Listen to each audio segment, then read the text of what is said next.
Yes, The floor is yours. so thank you very much. First of all, I'd like to thank, of course, the organizers and congratulate them for this conference because it's a huge work and I really enjoyed myself and all the presentations, so great. So today I'll be presenting you my ongoing PhD research.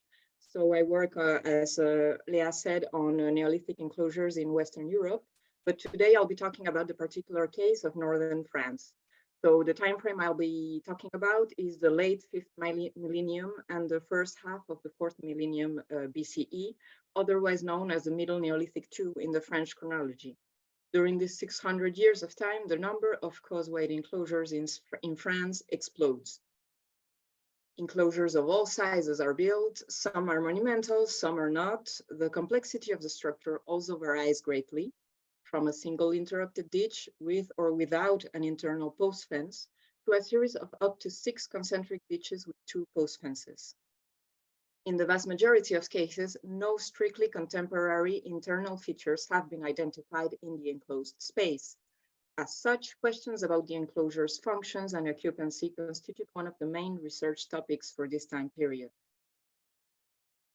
It comes as no surprise that the finds discovered in the enclosure ditches are considered to be the main indicators at our disposal to try and understand these aspects of life in the Neolithic. There is a strong variability in the quantity and quality of these finds. Specifically, some of these enclosures, a minority, have an exceptionally high volume of finds in terms of pure quantity as well as density related to site size. Moreover, there are cases in which strong variations of these parameters can be identified within a single enclosure. As a result of this imbalance in the quantity and quality of the archaeological material, the discourse surrounding the search for this site's function has often veered into the familiar, yet ever so reductive, dichotomy between domestic and ritual. In the hopes of perhaps bringing new perspectives to this discussion, my research focuses on ceramic depositional practices in these enclosures, and more particularly, the practices differing from the main global tendencies, the unusual, so to speak. Now, this is far from being the first work on the subject in Middle Neolithic enclosures. Yet, in French research at least, 2 main limits exist. First, most works on depositional practices do not cover pottery, at least not in detail. Most work was done on faunal assemblages with the works of Lamis Hachem, Svenja Haukemeyer, Emilie Gutmann, and Rose Arbogast being the most important when it comes to sites in France.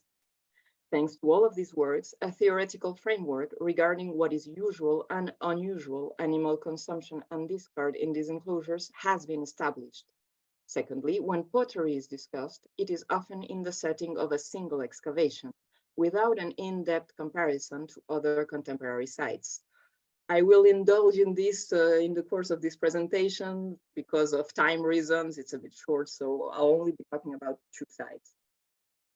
So a first step towards understanding ceramic depositional practices is to find tendencies on what is and isn't usual consumption and discard.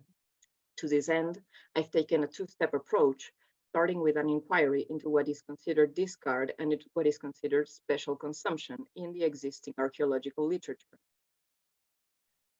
The documentation relating to 70 enclosures dating from 4,500 to 3,600 BC in the northern half of France has been consulted in order to identify which ones present marked differences in depositional practices.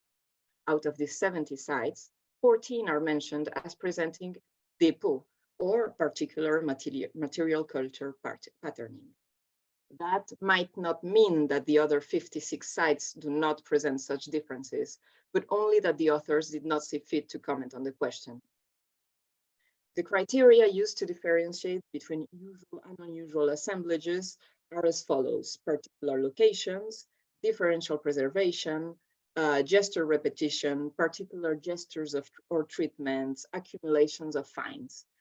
In less cases, we can see mentioned exceptional objects or marked differences between assemblages in enclosures and in contemporary settlements.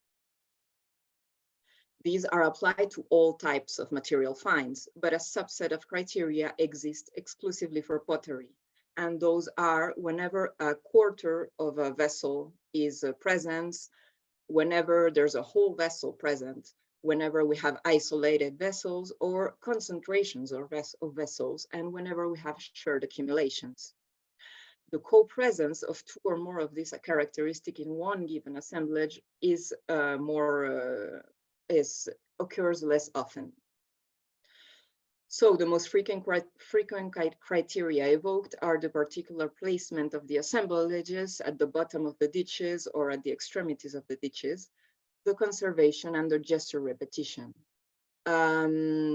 The presence of whole vessels is often mentioned when talking about pottery assemblages exclusively. So in this aspect, a global consensus seems to exist on what is unusual among the French researchers. However, the most interesting results come from the differences in opinion. And I'll talk about shared concentrations or high shared density layers. In some of the rich enclosures, extremely dense material assemblages have been identified in layers often rich in charcoal and other organic remains. In some enclosures, as in Carvin, these assemblages are considered as out of the ordinary. In others, they are interpreted as refuse, albeit probably non-domestic, and denied the epithet of special deposition, such as in Bazoches-sur-Vesle. These manifestations, which we could place somewhere in the middle of the depositional spectrum, running from a few small, poorly conserved sherds to a whole ceramic vessel, are of particular importance when trying to grasp ancient scales of value. To illustrate some of the partial results obtained when confronting the criteria previously evoked and the archaeological reality, I'll be presenting the case studies of Bazoches-sur-Vesle, a monumental enclosure in the Aisne Valley, and Passel-le-Vivier in the Oise Valley. The archaeological finds exhumed in the ditches of Bazoches are incredibly rich, so much so that a full study of the site is still underway. I'll only present results from a couple of ditch segments, 141 and 142. The site of Passel has equally rich, if not more, find assemblages, and the sample studied here is much smaller, only 37 kilograms and 1,800 sherds. When looking at the situation in the north entryway of Bazoches, we can see a distribution which is actually the most common case figure in monumental enclosures, a high density of finds in the ditch extremities, especially those next to the passageway. In the case of structure 142, almost 80% of the pottery weight comes from the extremity concentration.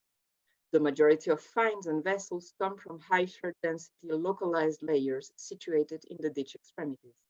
This here constitutes the norm.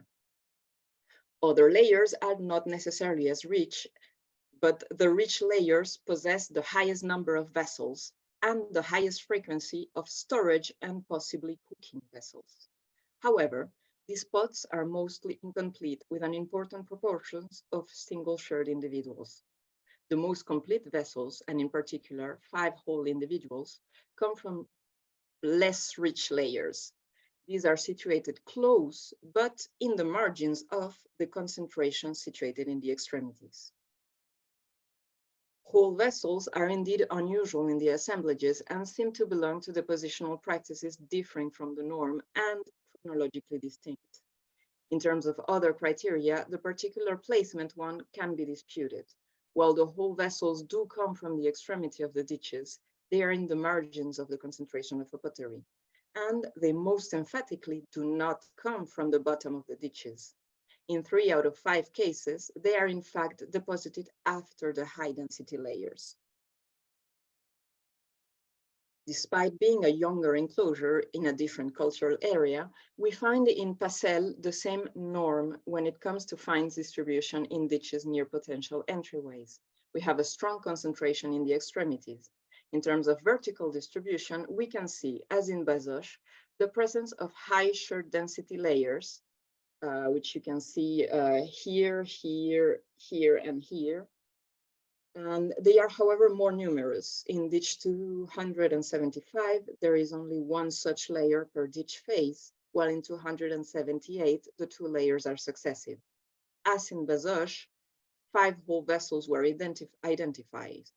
These were again not found in the bottom of the ditches, However, unlike the situation in the older enclosure, all except one come from the high density shared layers and from the extremity concentrations.